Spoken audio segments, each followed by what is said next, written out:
Hello. Ang susunod ko namang i-demo is para sa mga supervisor. Tuturuan ko paano mag-submit or mag-record ng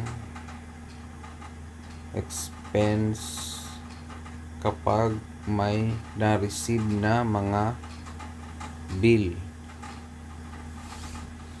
So, ang goal natin dito is pag may na-receive na bill sa store, kailangan ma-record na agad para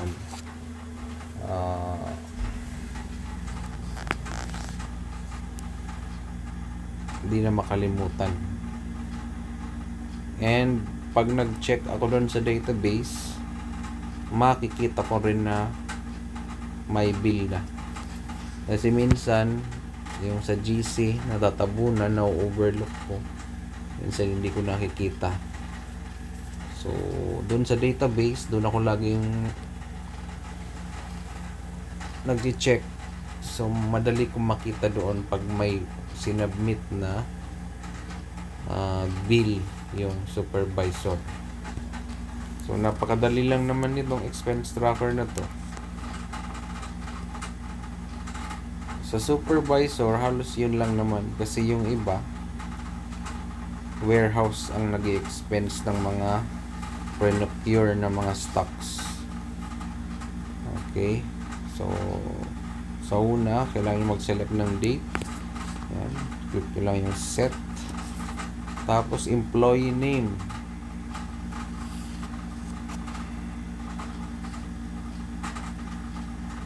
Pili kayo dito. Supervisor.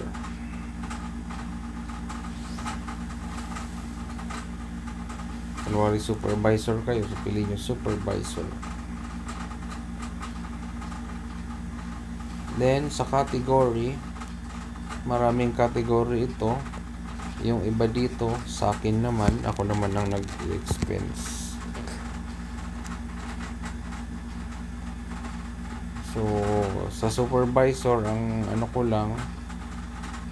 required ko lang sa supervisor para makabawas sa trabaho ko, kahit yung mga SOA na lang, mga bill na nare-receive sa store, is kayo na yung mag-record direkta sa ating expense tracker. So, ito palang expense tracker na to, ako mismo yung gumawa nito. Talagang tailor-made ito sa requirement ng ating company. Centralized na ito. Lahat na ng expense natin sa company na andito na lahat. Kumbaga, all-in-one na to dito. Pwede mo nang i-record lahat. At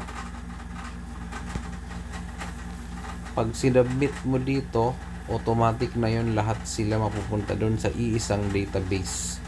Nakakonect ito sa Google Sheets. Lahat ng submission doon po makikita ng isahan na lang. So, mas madali nang matrack lahat ng expenses. Hindi gaya ng sistema ngayon, medyo sabog-sabog pa. Nakakalito na rin minsan dahil sa dami ng store. Pero ngayon, since meron na tong ganito, centralized na, mas madali nang matatrack ang mga expenses. So, okay. Sa category,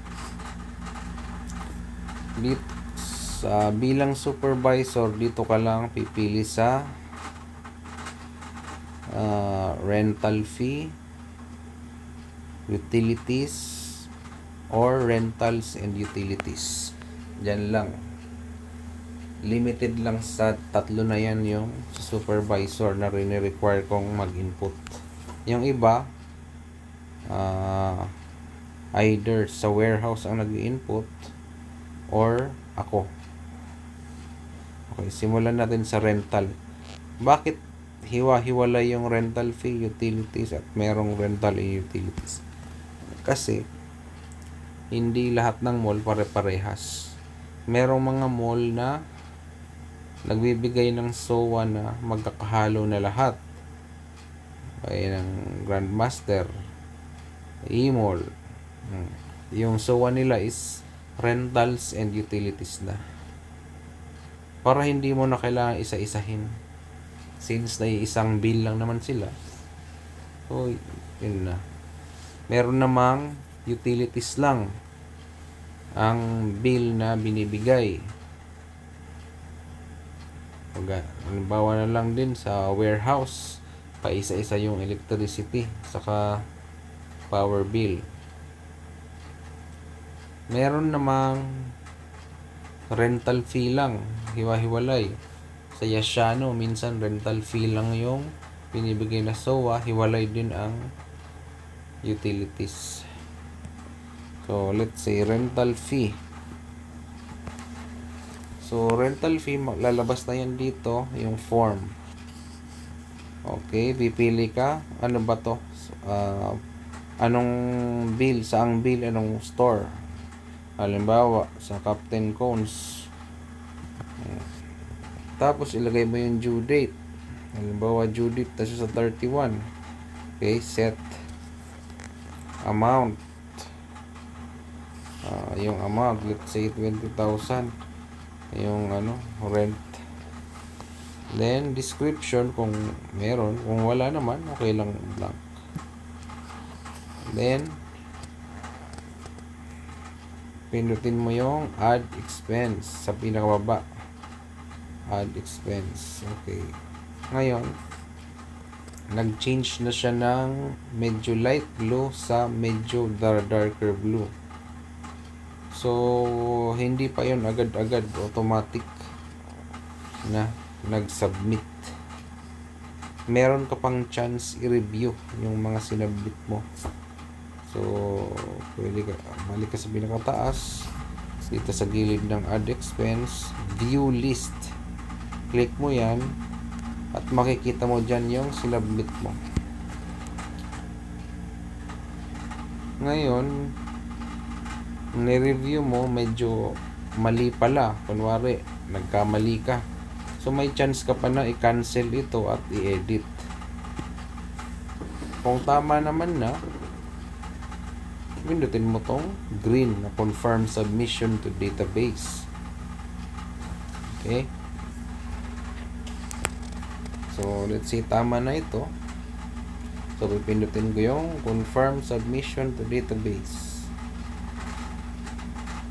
Ayan, may nakalagay submitting to database. Tapos may magpa-pop up na submitted na daw sa JSM Food Corporation database. So, automatic na yon in real time. Nasa database na yon. Pag tiningnan ko yon doon, makikita ko na yung mga sinabit nyo na expense. All in one na yan doon. So, mas madali nang matrack. Then, click nyo lang yung OK. Tapos, pwede nyo na exit. Or, kung meron pa kayong additional na i-input, pindutin nyo lang ulit yung add expense. At ulitin nyo lang yung proseso. Supervisor. Category. Kunwari, naman, utilities lang, utilities. Pag pinindot nyo naman yung utilities, ang pagkakaiba lang dito sa utilities, aside sa pipili kayo ng store at due date, ay merong option pa na kung anong utilities.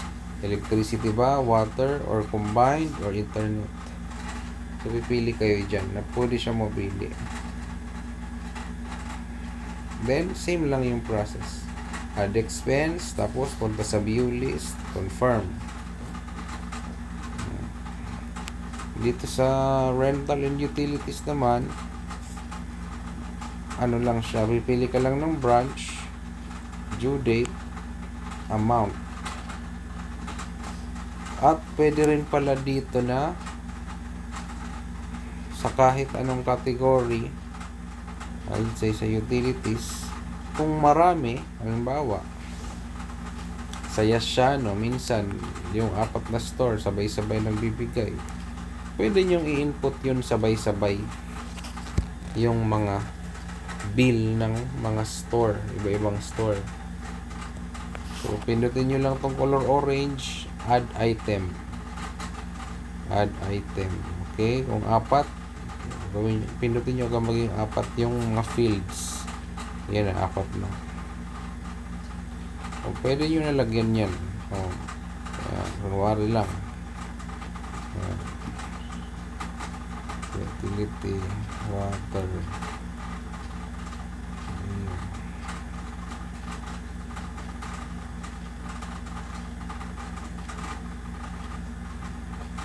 Pili kayo dyan.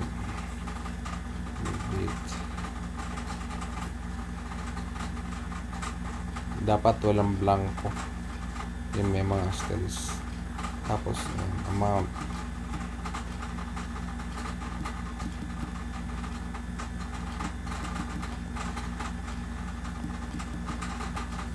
Okay. Then, add expense. Tapos, punta ka sa view list. Andyan yung mga sinubmit mo. Ay, hindi pa pala sinubmit. Yung mga isasubmit mo. So, pwede mo pa siyang ma-review. So, cancel mo kung mali, nakalimutan ka, or kung okay na yan, pwede mong submit. Pwede mo pindutin yung green, confirm submission to database. Pag sinubmit mo yan, may pop up, success, submitted na daw. Ganun lang kadali.